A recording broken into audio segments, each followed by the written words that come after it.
Hi hello നമസ്കാരം. സഹകാരി rice പ്ലസിന്റെ മറ്റൊരു current affairs ക്ലാസ്സിലേക്ക് എല്ലാവർക്കും സ്വാഗതം. അപ്പോൾ ജൂലൈ മാസത്തെ ഫാക്റ്റുകളാണ് നമ്മൾ നോക്കിക്കൊണ്ടിരിക്കുന്നത്. ബാക്കി നോക്കാം.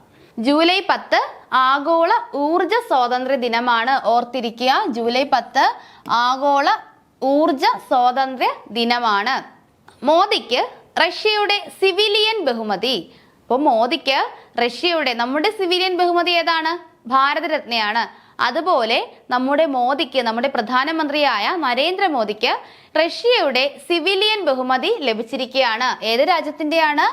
റഷ്യയുടെ സിവിലിയൻ ബഹുമതിയാണ് പ്രധാനമന്ത്രി നരേന്ദ്രമോദിക്ക് ലഭിച്ചത്. മോദിക്ക് റഷ്യയുടെ പരമോന്നത സിവിലിയൻ ബഹുമതിയായ Order of Saint Andrew the Apostle, എന്താണ്? Order of Saint Andrew the Apostle പുരസ്കാരമാണ്, അല്ലെങ്കിൽ എന്ന സിവിലിയൻ ബഹുമതിയാണ് നരേന്ദ്രമോദിക്ക് ലഭിച്ചത്.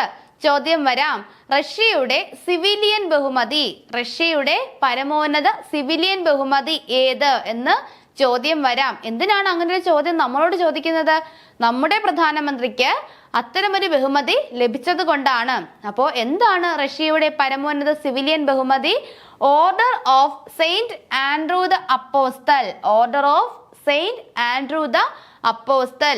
ഇത് president Vladimir Putin, Russian president ആരാണ്?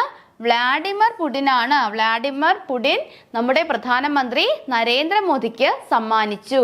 സർ ചക്രവർത്തിയായിരുന്ന മഹാനായ പീറ്റർ റഷ്യയുടെ കാവൽ വിശുദ്ധനായ ആൻഡ്രൂവിന്റെ ബഹുമാനാർത്ഥമാണ് 1698 സ്ഥാപിച്ചതാണ് ഈ ബഹുമതി.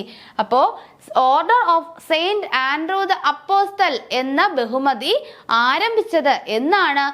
1698 1698 സർ ചക്രവർത്തിയായിരുന്ന മഹാനായ പീറ്റർ റഷ്യയുടെ കാവൽ വിശുദ്ധനായ, ആരാണ് മഹാനായ പീറ്റർ? ആർക്ക് കൊടുക്കുകയാണ്? റഷ്യയുടെ കാവൽ വിശുദ്ധനായ ആൻഡ്രൂവിന്റെ ബഹുമാനാർത്ഥം, റഷ്യയുടെ കാവൽ വിശുദ്ധനായ ആൻഡ്രൂവിനോടുള്ള ബഹുമാനാർത്ഥം സർ ചക്രവർത്തിയായിരുന്ന മഹാനായ പീറ്റർ ആണ് ഈ ബഹുമതി ആരംഭിച്ചത്. 1698 എന്ന് ഓർത്തിരിക്കുക. പശ്ചിമഘട്ടത്തിൽ പുതിയ ഇനം പാമ്പിനെ കണ്ടെത്തി. നമുക്ക് PSCക്ക് ഏറ്റവും ഇഷ്ടപ്പെട്ടതാണ്. നമ്മുടെ ഈ പശ്ചിമഘട്ടത്തിലും എന്തെങ്കിലുമൊക്കെ താഴ്വരയിലൊക്കെ പുതിയ ഇനം എന്തിനെങ്കിലും കണ്ടെത്തി കഴിഞ്ഞാൽ ഉടനെ നമ്മളോട് ചോദിക്കും അത് ഏതാന്ന്. അപ്പോൾ നമ്മളത് അറിഞ്ഞിരിക്കണ്ടേ? അപ്പോൾ ഏതാണ്? ഒരു പാമ്പിനെയാണ് കണ്ടെത്തിയത്. ഏത് ഇനത്തിൽപ്പെട്ടത്? കവചവാലൻ. ഏതാണ്? കവചവാലൻ പാമ്പിനത്തിൽപ്പെട്ടതിനെയാണ് കണ്ടെത്തിയത്. കവചവാലൻ പുതിയ സ്പീഷീസിനെ പശ്ചിമഘട്ടത്തിൽ കണ്ടെത്തി. ഒന്നിനെ കണ്ടെത്തി കഴിഞ്ഞാൽ അതിന് ശാസ്ത്രീയ നാമം കൊടുക്കണം, വായിക്കൊള്ളാത്ത ഒരു പേര് കൊടുക്കണം. എന്താണ് ആ പേര്? യൂറോപെൽറ്റിസ്. യൂറോപെൽറ്റിസ് കോഡോമ കുലാറ്റ. നല്ല പേരല്ലേ? യൂറോപെൽറ്റിസ് കോഡോമ കുലാറ്റ എന്നതാണ് ശാസ്ത്രീയ നാമം. അപ്പോ പശ്ചിമഘട്ടത്തിൽ പുതുതായി കണ്ടെത്തിയ പാമ്പിന്റെ ശാസ്ത്രീയ നാമമാണ് ഈ പറഞ്ഞത്, യൂറോപെൽറ്റിസ് കോഡോമ കുലാറ്റ. ആരോടെങ്കിലുമൊക്കെ എന്തെങ്കിലും ദേഷ്യം ഉണ്ടെങ്കിൽ മുഖത്ത് നോക്കി ഈ പേരങ്ങ് പറയണം, യൂറോപെൽറ്റിസ് കോഡോമോ കുലാറ്റ. നമ്മൾ പഠിക്കുകയും ചെയ്യും, അവർക്ക് തിരിച്ചൊന്നും പറയാനും പറ്റത്തില്ല. എന്ത് തിരിച്ചു പറയാനാണല്ലേ? യൂറോപെൽറ്റിസ് കോഡോമ കുലാറ്റ. ഇതിന് ഇംഗ്ലീഷിലും ഒരു പേരുണ്ട്. ഇംഗ്ലീഷിൽ ഇതിന്റെ പേര് ടെയിൽ സ്പോട്ട് ഷീൽഡ് ടെയിൽ. എന്താണ്? ടെയിൽ സ്പോട്ട് ഷീൽഡ് ടെയിൽ എന്നതാണ് ഈ പാമ്പിന്റെ ഇംഗ്ലീഷിലെ പേര്. ലോക പാമ്പ് ഭൂപടത്തിലേക്ക് കേരളത്തിൽ നിന്ന് ഈ പാമ്പ് ചേരപ്പെട്ടു. ചോദ്യം വരാം, ലോക പാമ്പ് ഭൂപടത്തിലേക്ക് കേരളത്തിൽ നിന്ന് ഉൾപ്പെടുത്തിയ പാമ്പ് ഏതാണ്? യൂറോപെൽറ്റിസ് കോഡോമ കുലാറ്റ. അത് കവചവാലൻ പാമ്പിന്റെ സ്പീഷീസിൽ പെട്ടതാണ് എന്നുകൂടി ഓർത്തിരിക്കുക. ക്ഷയരോഗ നിർമ്മാർജ്ജന യജ്ഞം ഉപദേഷ്ടാവ് സൗമ്യ സ്വാമിനാഥൻ. അപ്പോൾ നമ്മുടെ രാജ്യത്ത് നിന്നും ക്ഷയരോഗത്തെ തുടച്ചു മാറ്റാനായിട്ട് ക്ഷയരോഗ നിർമ്മാർജ്ജന യജ്ഞം ആരംഭിച്ചിട്ടുണ്ട്. അതിന്റെ ഉപദേഷ്ടാവായിട്ട് നിയമിതയായിരിക്കുന്നത് സൗമ്യ സ്വാമിനാഥനാണ്. പ്രത്യേകതയുണ്ട്, സൗമ്യ സ്വാമിനാഥൻ ഈ ഒരു ചുമതല വഹിക്കുന്നതിന് പ്രതിഫലം ഒന്നും തന്നെ വാങ്ങുന്നില്ല. കേന്ദ്ര സർക്കാരാണ് ക്ഷയരോഗ നിർമ്മാർജ്ജന യജ്ഞം നടത്തുന്നത്. ദേശീയ ക്ഷയരോഗ നിർമ്മാർജ്ജന യജ്ഞത്തിന്റെ മുഖ്യ ഉപദേഷ്ടാവായി നിയമിതയായത് സൗമ്യ സ്വാമിനാഥൻ. പ്രതിഫലമില്ലാതെയാകും സൗമ്യ ചുമതല വഹിക്കുന്നത്. അപ്പോ ദേശീയ ക്ഷയരോഗ നിർമ്മാർജ്ജന യജ്ഞത്തിന്റെ മുഖ്യ ഉപദേഷ്ടാവായി നിയമിതയായത് ആരാണ്? സൗമ്യ സ്വാമിനാഥൻ. കല്ലായിപ്പുഴ കരയുന്നു. എന്തിനാണ്? ഒരു നദി കരയണമെങ്കിൽ എന്തിനായിരിക്കണം കരയുന്നത്? അത് മലിനമാക്കപ്പെടുമ്പോഴാണ് ഒരു നദി കരയുന്നത്. അങ്ങനെ കരയുകയാണ് നമ്മുടെ കല്ലായിപ്പുഴ. എന്തുകൊണ്ട്? എന്തോ ഒരു പട്ടം കല്ലായിപ്പുഴയ്ക്ക് ചാർത്തി കൊടുത്തിട്ടുണ്ട്. അത് ഇഷ്ടപ്പെട്ടിട്ടില്ല. എന്താണ്? 2023 കേന്ദ്ര മലിനീകരണ ബോർഡ് റിപ്പോർട്ട് പ്രകാരം കേരളത്തിലെ ഏറ്റവും മലിനമായ നദിയാണ് കല്ലായിപ്പുഴ. കല്ലായിപ്പുഴയാണ് ഇപ്പോൾ കേരളത്തിലെ ഏറ്റവും മലിനമായ നദി എന്ന പട്ടം ചാർത്തപ്പെട്ടിരിക്കുന്നത് കല്ലായിപ്പുഴയ്ക്കാണ്. കല്ലായിപ്പുഴ ഏത് ജില്ലയിലാണ്? ചോദ്യം വരാം. ഏത് ജില്ലയിലാണ് കല്ലായിപ്പുഴ? കോഴിക്കോടാണ്. കോഴിക്കോട് കല്ലിലിരുന്ന കരയാണ് കല്ലായിപ്പുഴ. കോഴിക്കോടാണ് കല്ലായിപ്പുഴ. കേരളത്തിലെ ഏറ്റവും മലിനമായ നദിയാണ് കല്ലായിപ്പുഴ. രണ്ടാമത് തിരുവനന്തപുരം ജില്ലയിലെ കരമനയാറാണ് രണ്ടാം സ്ഥാനം.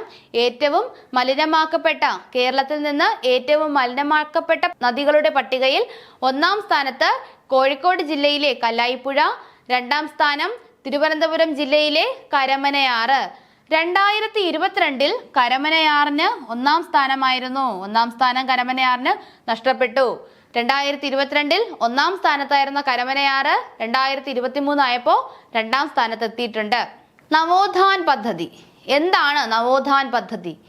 സർക്കാർ വകുപ്പുകളുടെയും പൊതുമേഖലാ സ്ഥാപനങ്ങളുടെയും ഉടമസ്ഥതയിലുള്ള തരിശ് ഭൂമിയിൽ കൃഷി ഇറക്കാൻ സംസ്ഥാന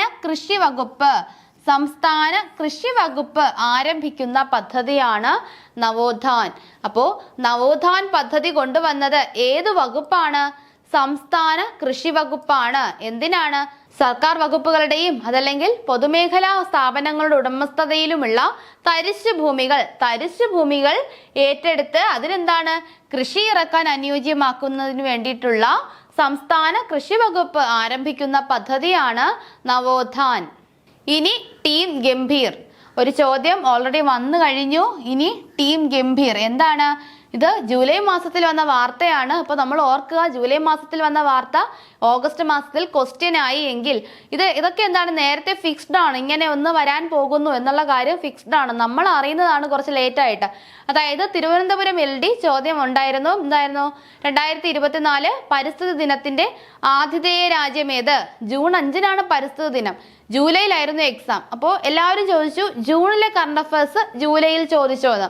സംഭവം എന്താണ്? ഇത് ഓൾറെഡി അവരെന്താണ് ഫിക്സ് ചെയ്ത് വെച്ചേക്കാണ്. ഈ രാജ്യത്താണ് ആതിഥേയത്വം. പക്ഷെ നമ്മൾ അറിയുന്നത് ജൂൺ മാസത്തിൽ അങ്ങനെ ഒരു സംഭവം നടക്കുമ്പോഴാണ്. ഓൾറെഡി ഫിക്സ് ചെയ്ത് വെച്ചേക്കാണ്. അതൊക്കെയാണ് PSC ചോദിക്കുന്നത്. അപ്പൊ എന്ത് ചെയ്യുക? കറക്റ്റായിട്ട് അതാത് മാസത്തെ കറണ്ട് അഫയേഴ്സ് പഠിച്ചു പോവുക. ഇത് ജൂലൈ മാസത്തെ കറണ്ട് അഫയേഴ്സ് ആണ്. അതിൽ വന്നതാണ്. അത് കറക്റ്റ് നമുക്ക് ചോദിച്ചിട്ടുമുണ്ട്. ഇനി ടീം ഗംഭീർ എന്താണ്? ഇന്ത്യൻ ക്രിക്കറ്റ് ടീമിന്റെ പുതിയ പരിശീലകനായി ഗൗതം ഗംഭീറിനെ ഇന്ത്യൻ ക്രിക്കറ്റ് ടീമിന്റെ പുതിയ പരിശീലകനായി നിയമിച്ചു. രാഹുൽ ദ്രാവിഡ് പടിയിറങ്ങിയതോടെയാണ് നിയമനം. അപ്പോൾ മുന്നത്തേത് ആരായിരുന്നു? രാഹുൽ ദ്രാവിഡ് ആയിരുന്നു. രാഹുൽ ദ്രാവിഡ് മാറി ആ ഒരു സ്ഥാനത്തേക്കാണ് ഗൗതം ഗംഭീർ വന്നിരിക്കുന്നത്. IPL ടീം കൊൽക്കത്ത നൈറ്റ് റൈഡേഴ്സിന്റെ മെന്റർ സ്ഥാനം രാജിവെച്ചാണ് ഇന്ത്യൻ ടീം പരിശീലകനായി ചുമതലയേൽക്കുന്നത്. അപ്പോ ഗൗതം ഗംഭീർ IPL ടീമായ കൊൽക്കത്ത നൈറ്റ് റൈഡേഴ്സിന്റെ മെന്റർ ആയിരുന്നു. ആ സ്ഥാനം രാജിവെച്ചിട്ടാണ് അദ്ദേഹം ഇന്ത്യൻ ടീമിന്റെ പരിശീലകനായി ചുമതലയേൽക്കുന്നത്. നിലവിലെ BCCI സെക്രട്ടറി ആരാണ്? ജയ്ഷായാണ് BCCI secretary. BCCI president Roger ബിന്നിയാണ് BCCI പ്രസിഡന്റ്. ജയ്ഷായാണ് BCCI സെക്രട്ടറി. ഓർത്തിരിക്കുക. നിർമ്മിത ബുദ്ധി അന്താരാഷ്ട്ര കോൺക്ലേവ് ഒക്ടോബറിൽ തിരുവനന്തപുരത്ത് നടക്കും. അപ്പോ നിർമ്മിത ബുദ്ധി അന്താരാഷ്ട്ര കോൺക്ലേവിന്റെ വേദി എവിടെയാണ്? തിരുവനന്തപുരമാണ്. ഉന്നത വിദ്യാഭ്യാസ വകുപ്പിന്റെ നേതൃത്വത്തിൽ IHRD ആണ് സമ്മേളനം സംഘടിപ്പിക്കുന്നത്. അപ്പോൾ നമ്മുടെ ഉന്നത വിദ്യാഭ്യാസ വകുപ്പിന്റെ നേതൃത്വത്തിൽ IHRD ആണ് ഈ സമ്മേളനം സംഘടിപ്പിക്കുന്നത്. ഓർത്തിരിക്കുക, നിർമ്മിത ബുദ്ധി അന്താരാഷ്ട്ര കോൺക്ലേവ് വേദി തിരുവനന്തപുരമാണ്. നിർമ്മിത ബുദ്ധി അന്താരാഷ്ട്ര കോൺക്ലേവ് വേദി തിരുവനന്തപുരം. നെഹ്റു ട്രോഫിയുടെ ഭാഗ്യചിഹ്നം. നെഹ്റു ട്രോഫിക്ക് അടുത്ത നെഹ്റു ട്രോഫി ആകുന്നു. അതിനുള്ള ഭാഗ്യചിഹ്നം ഇതാ ഓൾറെഡി റെഡി ആയി കഴിഞ്ഞു. 70ാമത് നെഹ്റു ട്രോഫി എത്രാമതാണ്? അപ്പോൾ നമ്മൾ നെഹ്റു ട്രോഫി പഠിക്കുമ്പോൾ ഒന്ന് അപ്ഡേറ്റ് ആയിരിക്കുക. 70ാമതാണ് എന്ന് ഇപ്പോഴേ ഓർത്തിരിക്കുക. 70ാമത് നെഹ്റു ട്രോഫിയുടെ ഭാഗ്യചിഹ്നം കളിവെള്ളം തുഴയുന്ന പൊന്മാൻ. ഇതാ നടക്കുന്നു, കളിവെള്ളം തുഴയുന്ന പൊന്മാൻ. കളിവെള്ളം തുഴയുന്ന പൊന്മാനാണ് 70ാമത് നെഹ്റു ട്രോഫിയുടെ ഭാഗ്യചിഹ്നം. നടൻ കുഞ്ചാക്കോ ബോബനാണ് ഭാഗ്യചിഹ്നം അനാച്ഛാദനം ചെയ്തത്. ആരാണ്? നമ്മുടെ സിനിമാ നടൻ കുഞ്ചാക്കോ ബോബനാണ് ഈ ഭാഗ്യചിഹ്നം അനാച്ഛാദനം ചെയ്തത്. അങ്ങനെയെങ്കിൽ ചിഹ്നം തയ്യാറാക്കിയത് ആരാണ്? KV ബിജിമോൾ. വളരെ ഇമ്പോർട്ടന്റ് ആണ്, ഓർത്തിരിക്കുക. നമ്മുടെ 70ാമത് നെഹ്റു ട്രോഫിയുടെ ഭാഗ്യചിഹ്നം തയ്യാറാക്കിയത് KV ബിജിമോൾ ആണ്. KV ബിജിമോൾ ഇമ്പോർട്ടന്റ് ആണ്. കാരണം നെഹ്റു ട്രോഫിയുടെ ചരിത്രത്തിൽ ഇതാദ്യമായാണ് ഭാഗ്യചിഹ്ന മത്സരത്തിൽ ഒരു വനിത വിജയിയാകുന്നത്. അപ്പോൾ ഈ ഒരു ഭാഗ്യചിഹ്നം ഒരാളോട് നമ്മൾ പറയുകയല്ല, ഇങ്ങനെ ഒരു ഭാഗ്യചിഹ്നം ഉണ്ടാക്കണം, നിങ്ങൾ ഒരെണ്ണം തയ്യാറാക്കിക്കോളൂ എന്ന് പറയുകയല്ല ചെയ്യുന്നത്. അതൊരു മത്സര ഇനമാണ്. ഭാഗ്യചിഹ്നം ഉണ്ടാക്കി കൊടുക്കുക എന്നതൊരു മത്സര ഇനമാണ്. ആ മത്സരത്തിൽ ആദ്യമായിട്ടാണ് ഒരു വനിത വിജയിയാകുന്നത്.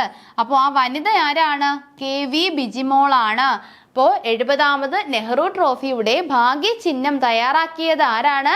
KV ബിജിമോൾ. എന്തായിരുന്നു ഭാഗ്യചിഹ്നം?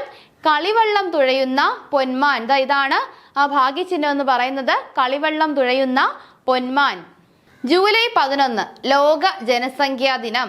നമുക്കറിയാം, ജൂലൈ 11 ലോക ജനസംഖ്യാ ദിനമാണ്.